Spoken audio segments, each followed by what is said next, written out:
మా దేశాలకు రాకండి ప్లీజ్ అంటూ వేడుకుంటున్న యూరప్ దేశాలు, ఆయా దేశాల ప్రభుత్వాలు తమ పర్యాటక రంగాన్ని అభివృద్ధి చేసుకోవాలని కోరుకుంటాయి. తమ దేశంలో పర్యటించాలని ప్రకటనలతో ప్రచారాలతో హోరెత్తిస్తుంటారు.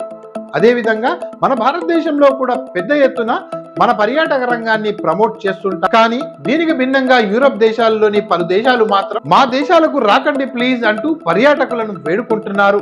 ఎక్కువ మంది పర్యాటకులు వస్తుండడంతో ఆయా ప్రభుత్వాలు స్థానిక ట్రావెల్ ఓవర్ క్రౌడింగ్ సమస్య తలెత్తుతుందని అంటున్నారు. పర్యాటక రంగంలో యూరప్ ది అత్యంత కీలక పాత్ర, శతాబ్దాల చరిత్ర, భిన్నమైన సంస్కృతి, అద్భుతమైన కట్టడాలు, అందమైన బీచ్లు, ఆధునిక జీవన శైలి కలిగిన యూరప్ కు పర్యాటక రంగాన్ని బాగా ఆకర్షిస్తుంది. ముఖ్యంగా Paris, Italy, London, Spain, Netherlands వంటి దేశాలలో ఎక్కువగా పర్యాటకులు సందర్శిస్తుంటారు. కేవలం గతేడాది 70 కోట్లకు పైగా యూరప్ ను పర్యటించారంటే పరిస్థితి ఏ విధంగా ఉందో అర్థం చేసుకోవచ్చు. దీంతో యూరప్ లోని ట్రావెల్స్ పై పలు ఆంక్షలు మొదలయ్యాయి. ప్రపంచ పర్యాటకం ఎక్కువగా ఉండడం వల్ల స్థానికంగా ఉండే ప్రజలకు తీవ్ర ఇబ్బందులు గురవుతున్నట్లు, ప్రజల జీవన ప్రమాణాలు తగ్గుతున్నాయని ఆందోళన వ్యక్తం చేస్తున్నారు.